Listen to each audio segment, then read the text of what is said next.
So you give money to homeless people? We do. Millions of dollars? We've deployed $6.8 million of unconditional cash to them already.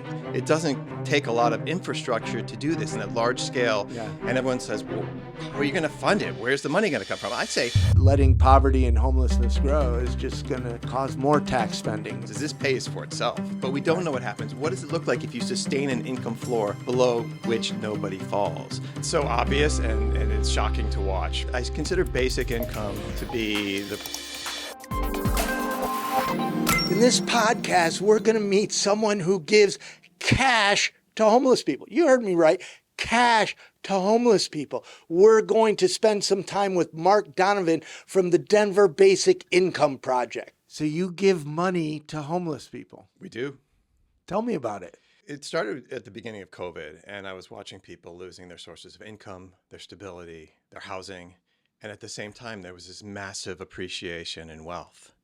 Do you know how much Apple grew by in market capitalization in 2020? $1 trillion. So I was in a transition in my life, and I was looking for a new direction. I'd been an entrepreneur for years, but I started to explore how I could have an immediate impact in that moment. And I started giving out cash directly to people. And from that, and doing some research on projects like the New Leaf Project in Vancouver, and Michael Tubbs' work in Stockton, and Dr. Niandoro's work with Magnolia Mothers Trust, I realized that cash is really powerful and simple and efficient. And we decided to explore what would it look like to build on the successes that we are seeing all over the place. What an idea. Cash is really powerful. It's powerful, it's immediate, it's empowering, it's amazing. Now, people must push back. Of course. That, they're going to go use drugs. They're going to go buy beer. What are the outcomes when you give somebody money? Well, I mean, I think you even know that one of our Supreme Court justices love beer. People love beer, right? Right. So I mean, people, the data doesn't back that up.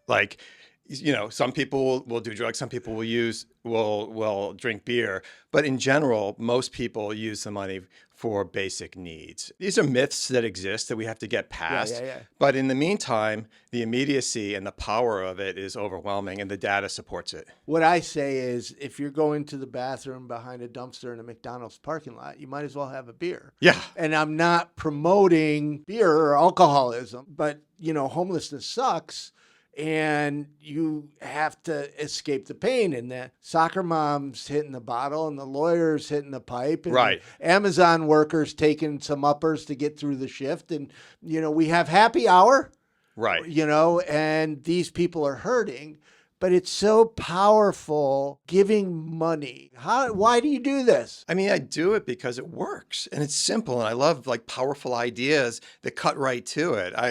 I'm a businessman, and so I was trained in kind of the philosophy of lean thinking and the idea of kind of getting right to serving the people as close as you can to them. And what is more powerful than somebody having $1,000 in their hand, immediate? Right. And so that's why I do it. I love ideas that work. And what outcomes have you seen? So we're seeing that we're creating accelerated pathways for this community specifically, our unhoused neighbors in Denver. We've deployed $6.8 million of unconditional cash to them already. Wait, millions of dollars? Millions. Awesome. Yeah, to over 800 of our unhoused neighbors. And as you can imagine, what would you have done with $1,000? How would that have impacted your life back when you were experiencing homelessness? Well, we just interviewed Dr. Chriselle, and she was saying majority of people that were entering into homelessness, if they had an infusion of cash, they might have been able to avoid that eviction. Right. They might have been able to keep their apartment or move into another apartment. Yes. But because they didn't have any resources, they ended up going into a shelter, a car, or living on the streets. Right. And Denver just added $30 million to the budget for eviction prevention, and that's really important. But we're not dealing with that. And that works, and I support that investment. But we're dealing and supporting people that are experiencing homelessness. We're running a rigorous randomized control trial in conjunction with this. And so we've broken it into payment group and a group that's receiving just $50. The payment group gets $12,000 across the year. We give everybody a phone so that we can stay in touch and data for that. And so we're seeing these accelerated pathways for this community, first and foremost, to safety, to housing, to work, to wellness, to stability, to thriving. You mentioned a Canadian service that's doing something similar, and I've had some communications with them, and they said, for us, instead of adding to our payroll, we'd rather take that money and give it to people so they can get out of homelessness. Yes. Our organization has, again, deployed $6.8 million, but I'm working pro bono and we have 2 full-time employees.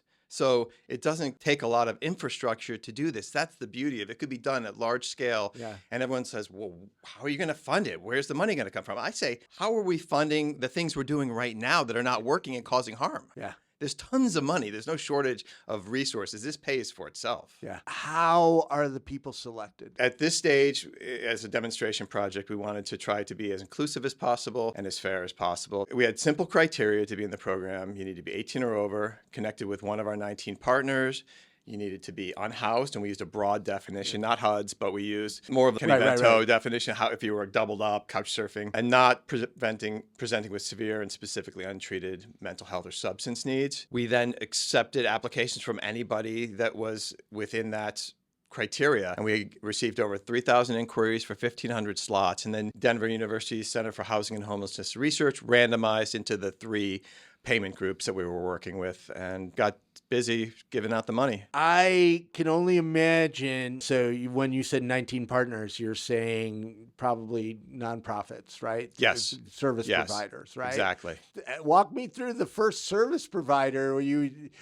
Some Sure. people must have said, you're crazy. So it's an interesting story. So Mile High Ministry, Joshua Station, Jeff Johnson, the executive director, I was standing in front of a tiny home village that had just received the go-ahead to be occupied. And I said to him, what do you think would happen if we gave everybody $1,000 a month that's moving in here? And he thought for a second, and I said, if you're willing to do it, I'll fund it. But they weren't ready to do it, right, because they weren't sure if they could do it. They weren't sure if it was a good idea. But we took that and a month later started organizing with them at the table and others and saying, how can we do this? And I put seed money down myself and then leveraged that. And I found immediately the foundations were ready to try something new because, we weren't seeing things improve. Things were getting worse, right? And so they were open to trying something that had already some evidence and that sounded like it could work. I remember many years ago, I was in Ottawa, Canada, and there was a lovely older woman living on the sidewalk. And I interviewed her, and then later in the day, and I was with that nonprofit, they said, well, she'll never go into housing. And I went, why? Right. And they said, well, all she wants is her RV fixed. And I go, well, how much is that? And they said, $400. Right. And I said, well, I'll pay for that. Yeah. And they said, no, she needs gas and food.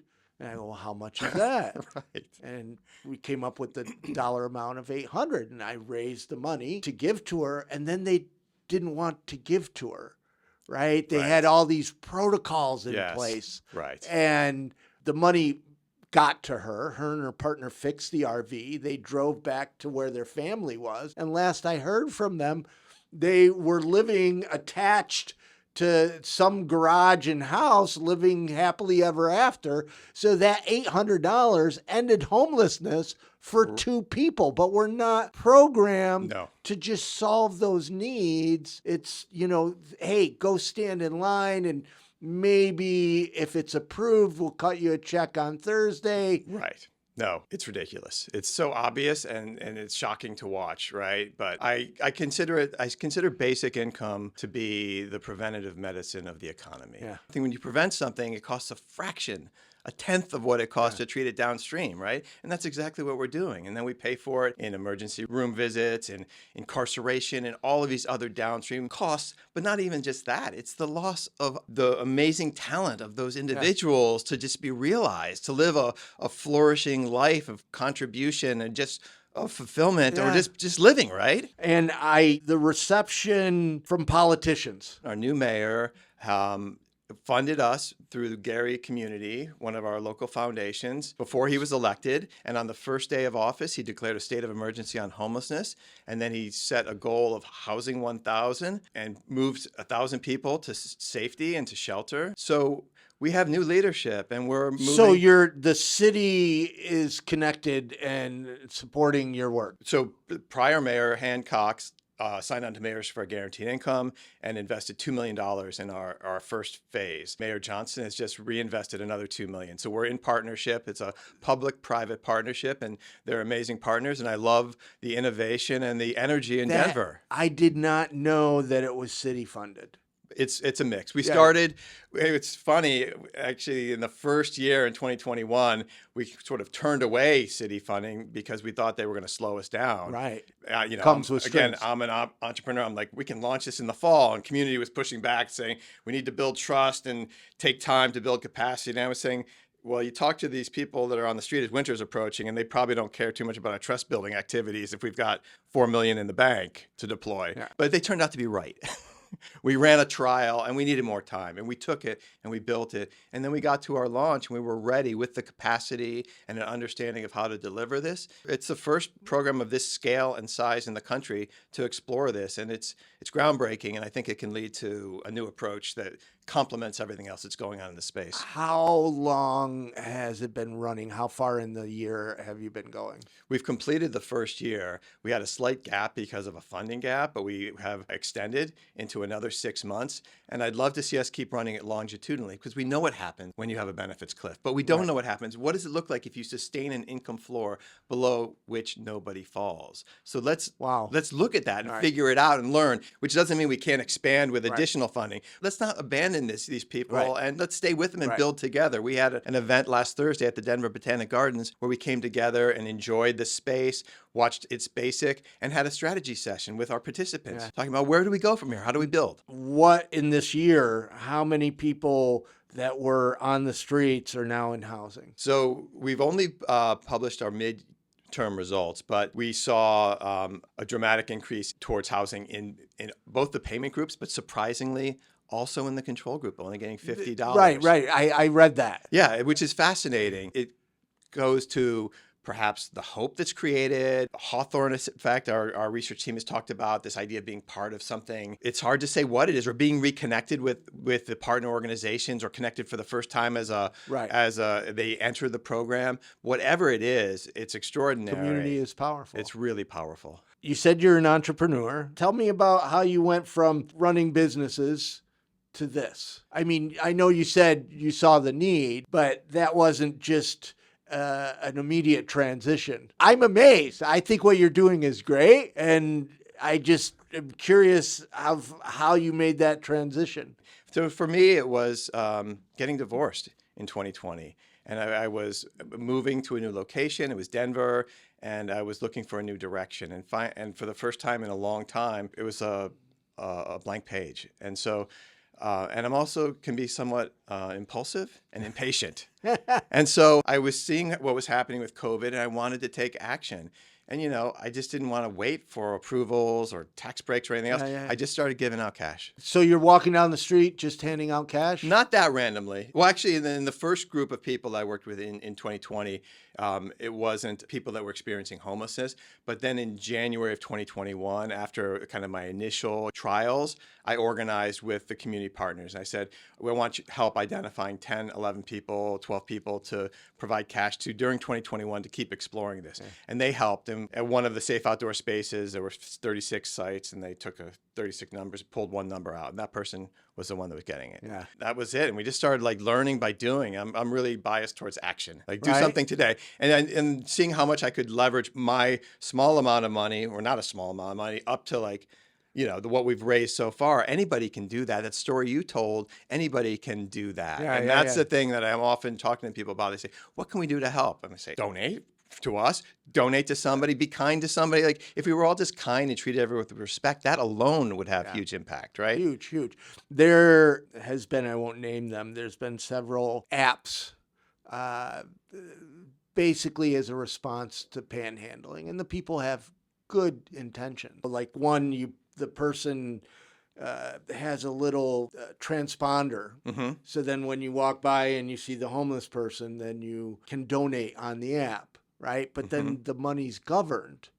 And they wanted me to work with them And I told the CEO, if you give me your paycheck and then I tell you what you can buy, then yeah, I'll help you. And then he's like, no, It no, got no, quiet no, real no. quick. But my biggest problem was how it reinforced this idea that you cannot give cash to homeless people. Right. And, it's reinforcing this negative stereotype that's just not true. The most I've ever given to somebody was $8,000. Amazing. And, they decided to move back home. I didn't keep track of them. Several times we've given large amounts of money. Amanda, who you met last night, $24,000. The community knows when they're being gaslit, right? It's easy to say, oh, I trust you. To actually do it, like, are we, handing people unconditional cash is an expression of trust. It's handing over power to people, which we need to do. We need to do more of it within our organizations. We need to cede power, which we're talking about, but we're not doing for real. And that's the direction we need to go with this. And of course, the Andrew Yang thing came up because his big push was $1,000, universal basic income. I believe we're going to have to go to universal basic income at some point. Chipotle now has robots that will make burritos. There's robots that clean toilets. Stores that don't even have clerks anymore. You go to a fast food and there's kiosks, right? There's no employees. And with AI and everything that's skyrocketing, at some point, everybody's going to have universal basic income.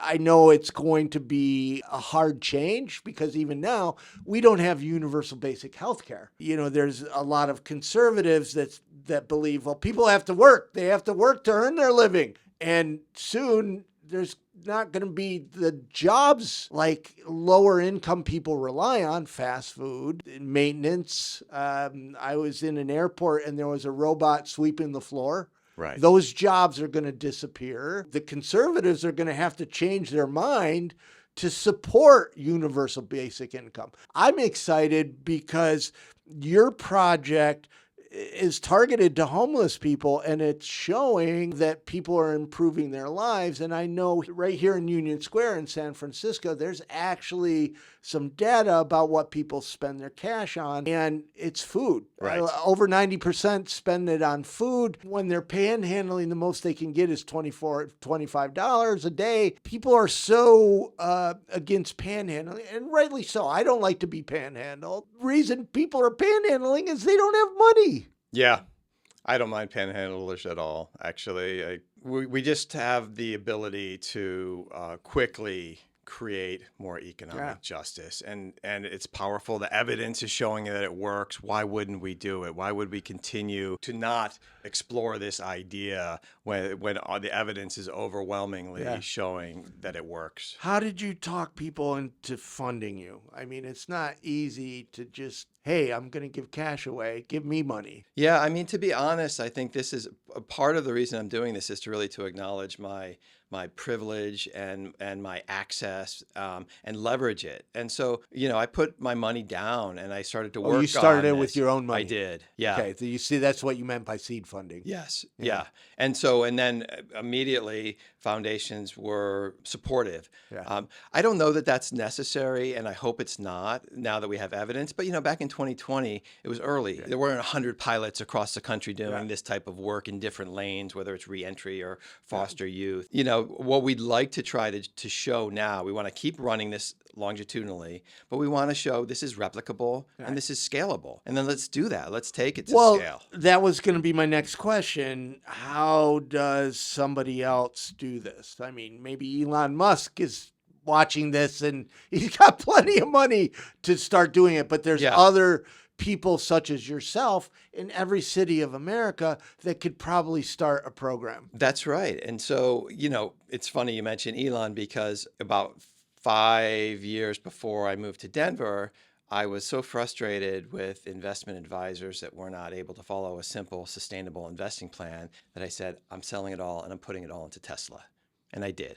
And in 2020, it grew 10 times. And so that was my seed funding. It was those Tesla gains that I had. So he's kind of already invested in it a little bit. And he says he believes it, as does Jack Dorsey. Sam Altman's running his trial, which they're coming out with results soon.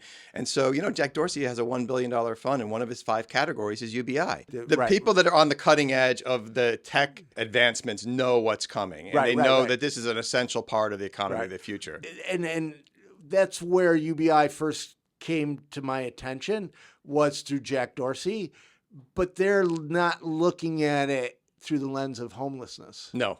They're looking at it through the lens of middle class. Yes. And everybody, really. Yeah. And I kind of believe in the idea of targeted universalism. And so I like the idea of us saying, okay, we're going to do this together, all of us, and like bring everybody along. That's what I like about universal basic income, because everybody's getting it. What I like is that we can do this without really impacting anybody's lifestyle or opportunities to live the way they want to live. It's easy. Yeah. And I am with you. I am not one that slams rich people. Mm-hmm. I prefer to criticize greed. There's a lot of people with money that do good, but there is like excess where, Bezos built a yacht so big, but it didn't have a helicopter pad, so he had to build a second yacht. Even that, to go, you know what I mean? Even that, I'm like, build a yacht, build a spaceship, but at the same time, we can support ideas that create opportunity and fairness and justice. We can have both. It's not. Yeah. I agree. I totally agree. Say that you were meeting a Jack Dorsey or an Elon. How would you talk them into the providing UBI for lower income, for homeless people? It seems like we are on a really great trajectory to show that this creates these accelerated pathways to stability and to thriving for people that are experiencing homelessness. So I'd say, look at the data, and if you think it's strong, treat it like you would investing in a business. If it's hitting the targets and hitting the outcomes we're looking for, you double down, you invest in it, you figure out how to scale, you bring the best minds that are working on rockets and other things, and you say, let's focus on creating housing for all, right? Let's focus on reducing harm. Like you know this, the trauma that people are experiencing with all these interviews, it's wrong. And we can do better, and we can do it now. We have, and I'll link to it below. We have an animation why it's okay to give money to homeless people, and I wish more people would think that way. If you have to be conscious of safety, but we live in a world that grocery store, synagogue, church, movie theater, schools are dangerous. But so you have to be concerned of your environment. But if you feel safe and you want to give that person cash, give them cash. Right. And if you don't feel safe, that's okay too. Exactly. But there are other pathways to do it. Like we could have a project like we have in Denver in every city around the country, and people investing in their local communities. And that's the thing about it. And you just deliver it with trust. And so it's not a partisan issue. It really can move forward with a lot of support. And I think something like over 60% or even more of Americans now support the concept of basic income. So, at some point, UBI has to cover rent and then basic expenses. That's the only reason I was totally not 100% supportive of Andrew Yang's pitch, because people are saying, "Oh, it's going to end homelessness." No, it could end somebody's homelessness. But universally, it's not going to end homelessness unless you can provide rent and basic needs. The immediate impacts that we see are that... Imagine being the reason someone's life takes a turn for the better. At Invisible People, we believe everyone has the power to make a difference.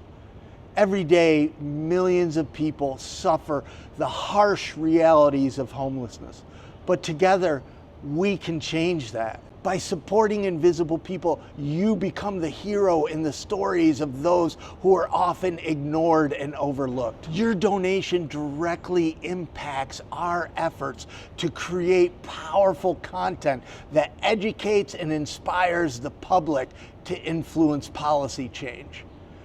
you can change the narrative and make a real difference. Visit invisiblepeople.tv/donate today and become the hero that helps us continue our important work.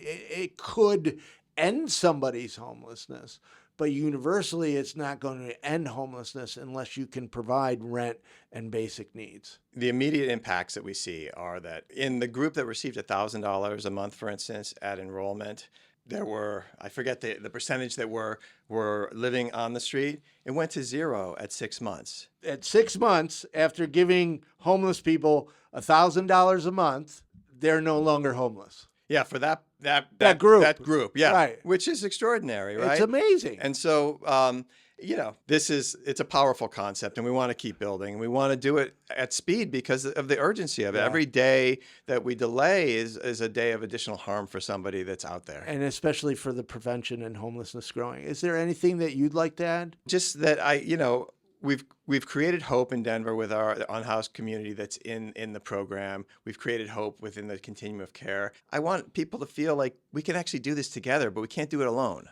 Right? And so whatever it is, however you want to innovate, if it's innovating on housing, if it's innovating on just kindness or on storytelling or narrative or supporting invisible people because you do amazing narrative work. These are the things that we can do. But if we all get together and do it now, it'll make a difference. Don't lose hope. I wasn't going to bring it up, but since you went there, I wanted to thank you because you helped fund our Helsinki documentary when so few others would.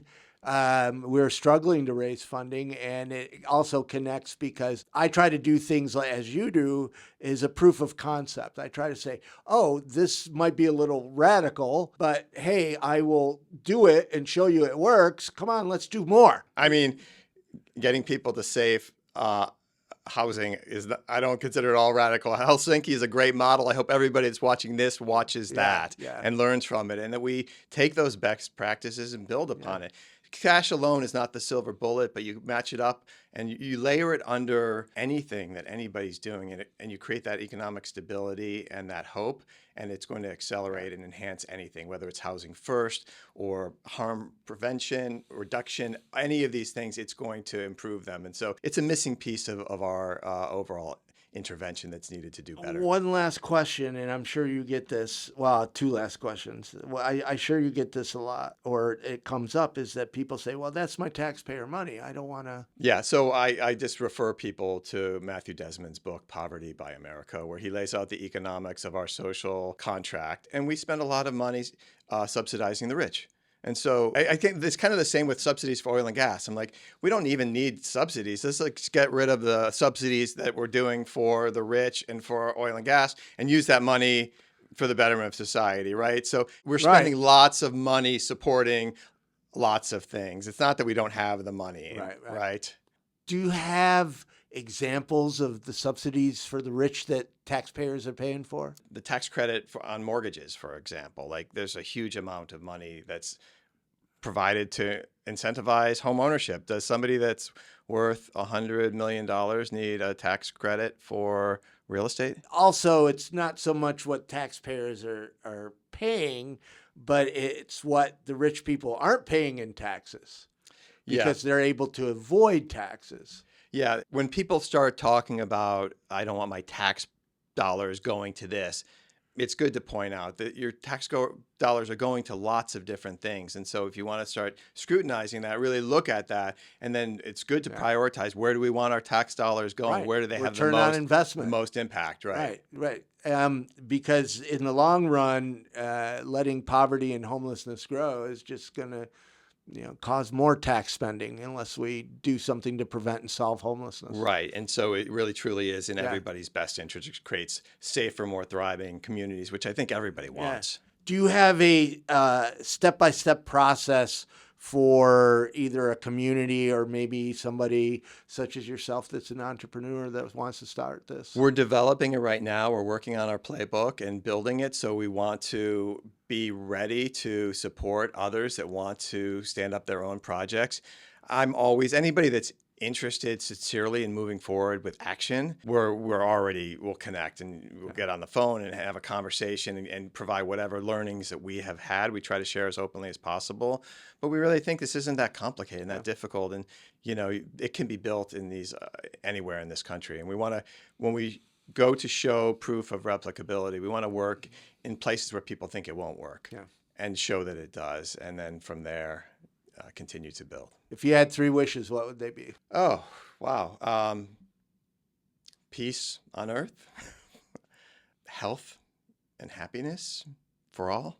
I think that's it. That's good enough. Great. Well, that's more than good enough. If they want to learn more about the Denver Basic Income Project, how do they find you? Our website is the denverbasicincomeproject.org. We have our results on our research page. We have media coverage, and we would love to connect with anybody that wants to join us on this work. So thanks for covering it. And again, thank you for the work that you're doing. It is really powerful, and it's making a difference. And we need to really listen to the people that we're trying to help and serve, and listen to them and give them the power to move forward, because they're amazing and they can accomplish anything just like you and I. Well, thank you for spending some time. Thank you, Mark.